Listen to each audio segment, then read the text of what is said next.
Here I have Motorola Moto G9 Power, and today I'm going to show you how to insert SIM card and SD card into this device. So for this operation you will need this kind of tool to eject SIM card and SD card slot, which is located here on the left edge of your screen of your device.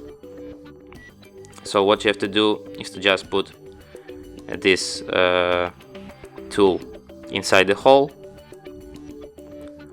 on the slot. The slot will come out, and now you can eject it with your hands.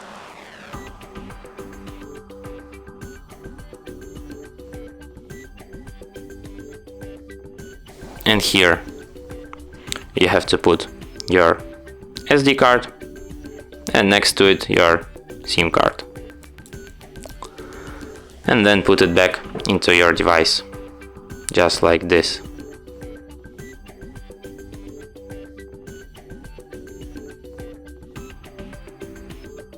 And as you can see, it requires PIN to unlock my SIM card, which is the proof that SIM card is read. And there is also a notification that SD card found, which is the proof that SD card is read too. And that's it. Thanks for watching.